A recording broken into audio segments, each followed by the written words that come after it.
Approval delays can be frustrating, especially when you're eager to get your content on PlayStation. Here is a quick guide to help you resolve these delays efficiently. Step 1. Check submission guidelines. Ensure that your submission meets all the PlayStation guidelines. Review the documentation for any specific requirements or updates that may have been implemented recently. Step 2. Contact support. If you notice a delay, reach out to PlayStation support. Provide them with your submission details and ask for an update on the approval status.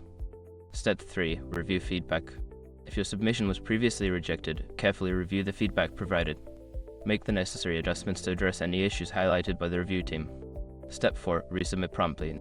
Once you've made the required changes, resubmit your content as soon as possible. Ensure that you follow the submission process accurately to avoid further delays. Step 5. Follow up regularly.